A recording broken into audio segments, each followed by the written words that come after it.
নমস্কার বন্ধুরা, সবাই কেমন আছেন? আশা করছি অনেক অনেক ভালো আছেন। আমরাও খুব ভালো আছি। আর এই যে আমার বাবান সোনা আমার কোলে বসেছে, মিঠি সোনা আসছে না। তো আমরা এখন চা খাবো। এই মাত্র স্নান করে এসেছি। বাবানতে উঠে যায়, আমি চিড়ের মতন চারটা হয়ে যাচ্ছি। বাবারে,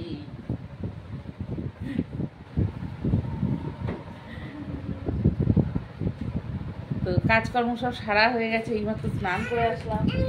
এবার বলো গুড মর্নিং, বলো বন্ধুদের, বলো গুড মর্নিং, বলো বলো বলো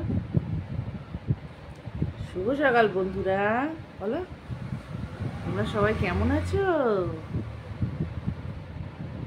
মা দুর্গা হয়ে গেছে নাকি রে? চোখগুলো বড় বড় করছে কেন রে? ভয় পাচ্ছি গো, ভয় পাচ্ছি তো। ঠিক আছে, চলো চা খেয়ে নি। হ্যাঁ, আসছি একটু। তো এখানে হচ্ছে বাবান সোনা পুজো দিচ্ছে, দেখি একটু মুখটা দেখাও। এই তো চকচক করছে একদম। আর বাবান এখন পড়তে যাবে পুজো দিয়ে, ওর বন্ধু এসেছে ডাকতে।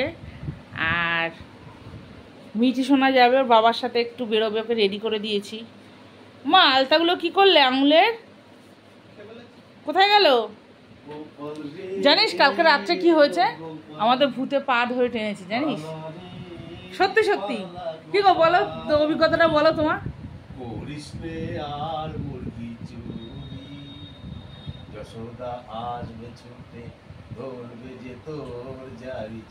গরমে অস্থির হয়ে গেছে বন্ধুরা। কালকে রাত্রিবেলায় হঠাৎ করে আমি না স্বপ্ন দেখছি।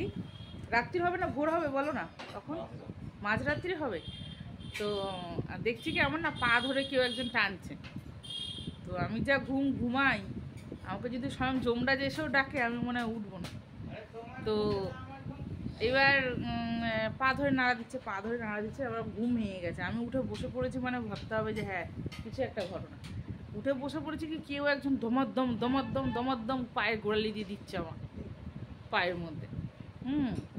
এইবার ওর বাবা ছিল, ওর বাবাকে আমি ডাকছি যে কী গো তুমি আমাকে মারছো কেন, তুমি আমাকে মারছো কেন, লাথি মারছো কেন? সে উত্তম কুমার আর ওইটা কী যেন, সাবিত্রী, তো সাবিত্রী চট্টোপাধ্যায়, তো অগবধূ সুন্দরী ছিল ওই সিনেমাটার নাম, ভুলে যাচ্ছি।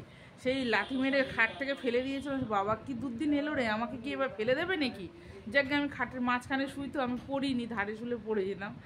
হ্যাঁ, তুমি আমাকে লাথি মারছো কেন? বলছে কি আমার পা ধরে কে টানছে। আমি বলছি এই রে, আমি তো স্বপ্ন দেখছিলাম আমারও কেউ পা ধরে টানছিল। কি হলো?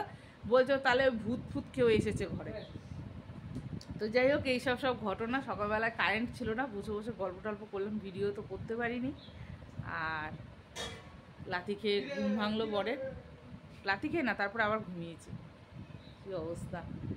তো আজকে রান্না হবে হচ্ছে ভোলা মাছ, আমরা মাছ ফাছ কিচ্ছু পাইনি। মাছ কেটে ধুয়ে রাখা হয়েছে, মাছটা রান্না করব। আর ওখানে হচ্ছে ভাত তো হচ্ছে, রান্না বসাতেও পারিনি। আর এই ভেন্ডি আর আলু কেটে রেখেছি, এটা সর্ষে পোস্ত দিয়ে ঝাল করব। এই মেছো পেতনি সরে যা, সরে যা, সরে যা, সরে যা, সরে যা। ই সে তো গন্ধ মাছে।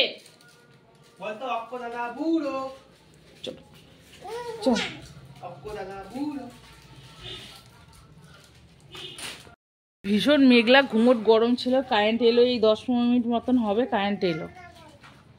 দুপুরে আজকে মনে হয় বৃষ্টি হয়তো নামতে পারে। বৃষ্টি আসবে কিন্তু, ছাতা নিয়েছিস? না না,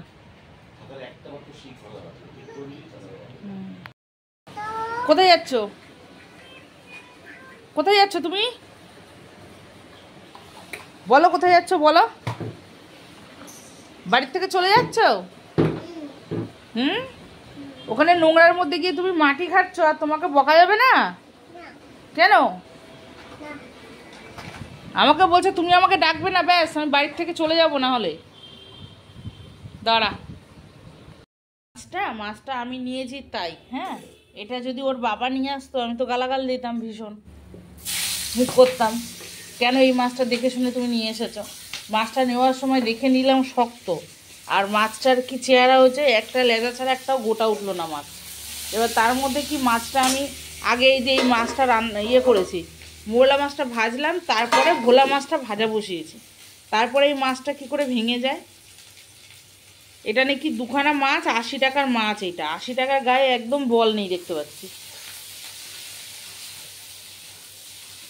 কীরকম মেজাজটা লাগে।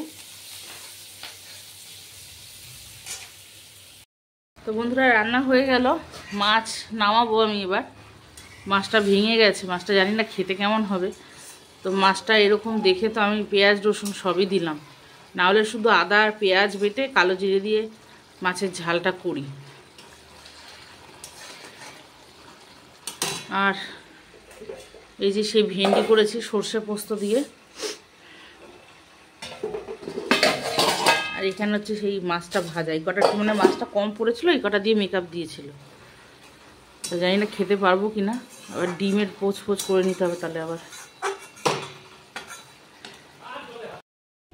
এই মাছটার জন্য 80 টাকা কে দেবে? হ্যাঁ, এরকম মাছ এই ভেঙে চুড়ে কি অবস্থা। রেনকোট নিয়েছো নাকি? ওই ঘরে রয়েছে। এত জোরে বৃষ্টি নামছে আর বেরোচ্ছে এখন।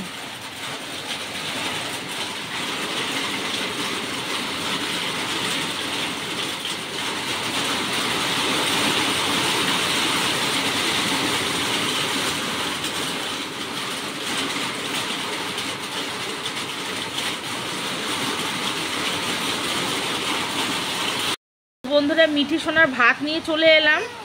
তো ডিম সেদ্ধ করে নিলাম, মাছ নিয়ে এসছি অল্প একটু, তো মাছের জন্য বায়না করবেই। তো মাছটা জানি না খেতে পারবে কিনা, ওই জন্য আবার একটা ডিম সেদ্ধ করে নিয়ে আসলাম। খাবে তো মা? সব খেয়ে নেবে তো? আচ্ছা, কি করছিস তুই মিঠি? কিরে, আমি তো দেখছি তুই ওকে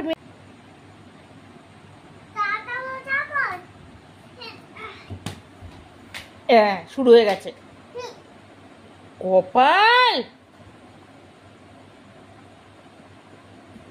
হাই রে কপাল, আমি কোথায় যাই?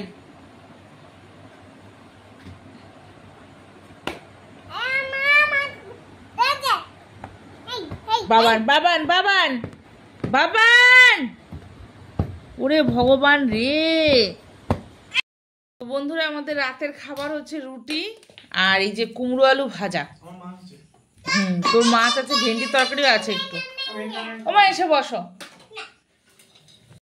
তোর বাবা তো নেই বাড়িতে, আমরা খাবো এই আয়োজন করলাম, আর কিছু করলাম না। আমাকে বলেছিল ডিম করতে, কে করে ডিম, ঝামেলা। তার মধ্যে কালকে রাত্রিবেলা কে ভূত টানাটানি করেছে, কোন ভূতে এসে পায়ে ধরলো কে জানে, জানি না। মরে গিয়ে সব ভূতে নাকি কি, দুজনারই, ওর বাবা আর আমার ছেলে পেছনে জানলা দেখাচ্ছে। পিছনে আবার আমাদের ওই পাগলি পিসির ঘর, ওই পিসি একাই থাকতো অতটা জমির মধ্যে। সে পিসি তো মারা গেছে, আর খালি পড়ে রয়েছে পিসির ঘর। আমি কিন্তু প্রচন্ড সাহসী, আমি অত ভূত ভূত ভয় পাই না। ওই দেখ, ওকে আমি ধরবো, ওকে গন্তব্যস্থলে পৌঁছে দিয়ে যা।